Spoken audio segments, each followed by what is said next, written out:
जहां एक तरफ लोक जनशक्ति पार्टी रामविलास की तरफ से एनडीए का समर्थित प्रत्याशी हाजीपुर की धरती, हाजीपुर की लोकसभा से घोषित होने पर जहां इस बात का उत्साह है, तो वहीं ये बात मुझे भावुक भी करती है कि हाजीपुर की ये धरती हमेशा मेरे नेता, मेरे पिता आदरणीय रामविलास पासवान जी के नाम से जानी जाती थी।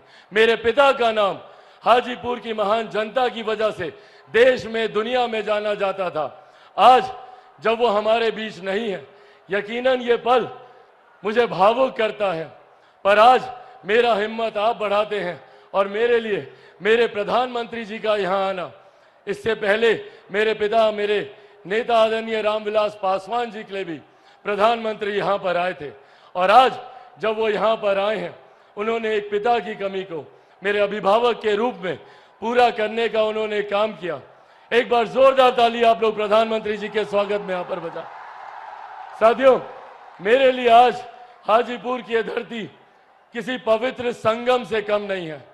आज यहाँ पर 3 ऐसी मजबूत शक्तियां मौजूद हैं जिन्होंने मेरे पिता के जाने के बाद मेरे कठिन समय में मुझे संभालने का काम किया, मेरा संरक्षण करने का काम किया।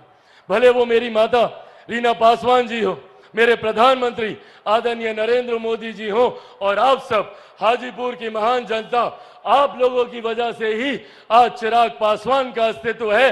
आप लोगों की वजह से ही आज चिराग पासवान आप लोगों के बीच मौजूद हो पाया।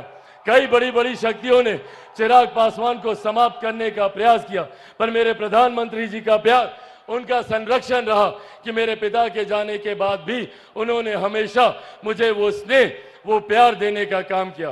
साथियों, आज ये राजनीतिक मंच नहीं है, मेरे लिए आप सब परिवार के सदस्य की तरह हैं।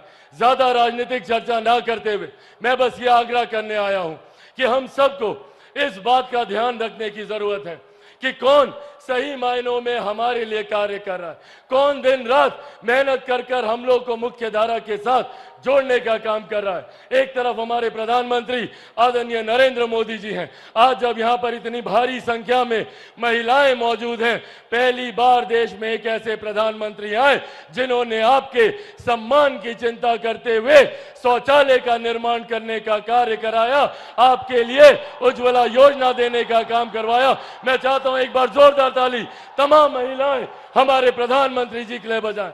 आज पहली बार देश में एक ऐसे प्रधानमंत्री जिन्होंने इस बात की चिंता की कि अगर घर पे कोई बीमारी आए तो वो व्यक्ति अपनी जमीन जायदाद गिरवी ना रखनी पड़े, महिलाओं के जेवर को बेचने की नौबत ना आए। प्रधानमंत्री जी ने आयुष्मान योजना के तहत 5-5 लाख रुपए का मुफ्त इलाज हर गरीब परिवार को देने का उन्होंने प्रावधान बनाया।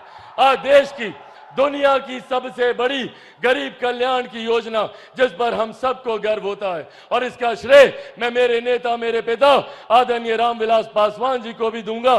प्रधानमंत्री जी जानते हैं उस वक्त उनका खुद का स्वास्थ्य खराब था, पर प्रधानमंत्री जी की सोच को धरातल पर उतारने के लिए प्रधानमंत्री गरीब जन कल्याण अन्न योजना के तहत आज भी देश में 81 करोड़ लोगों को मुफ्त में राशन दिया जा रहा है। ये सोच हमारे प्रधानमंत्री आदरणीय नरेंद्र मोदी जी की है।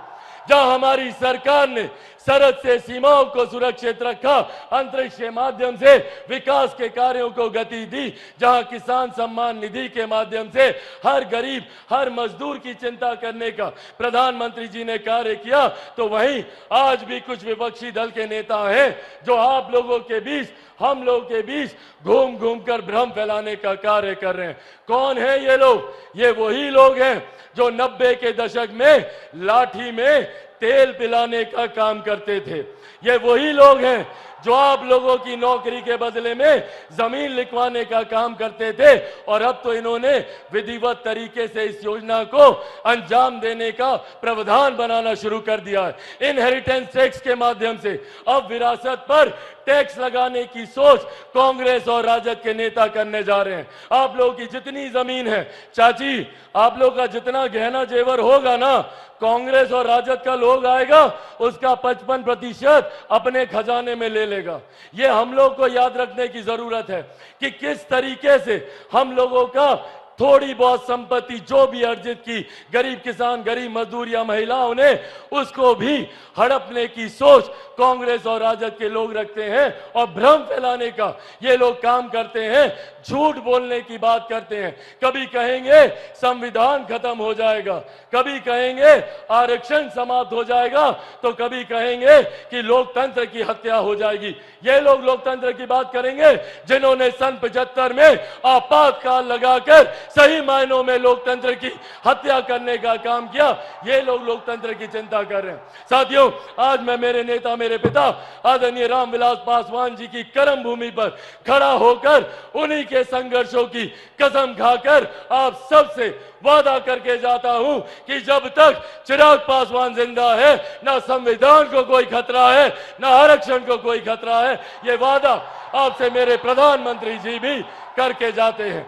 साथियों, जो लोग संविधान को खतरे में बताते हैं वो आप लोगों की गरीब कल्याण योजनाओं पे नजर रखते हैं। आज मैं मेरे प्रधानमंत्री जी से भी इस मंच के माध्यम से आग्रह करूंगा कि सर, ऐसे प्रावधान बना दिए जाएं ताकि आरक्षण को लेकर उम्र भर के लिए ये बहस ही समाप्त हो जाए। संविधान की धाराओं का, कानून की धाराओं का इस्तेमाल कर कर जो लोग बार बार आरक्षण, संविधान को लेकर भ्रम फैलाते हैं, उसकी चर्चा ही पूरी तरीके से समाप्त कर दी जाए। ऐसे प्रावधान प्रधानमंत्री जी आने वाले दिनों में आरक्षण और संविधान को लेकर करें, ये मैं अपेक्षा रखता हूं। और अंत में साथियों, बस इतना कहूंगा कि अगर ये लोग आए तो खतरा हम लोग की गरीब कल्याण योजनाओं को है। जितनी कांग्रेस राजद के लोग हैं, आज जितने लोगों को 5-5 किलो अनाज मिलता है, एक बार हाथ उठाकर प्रधानमंत्री जी को बताएं कि आप लोग को अनाज मिल रहा है ना? जिनको मिल रहा हाथ उठाकर बताएं।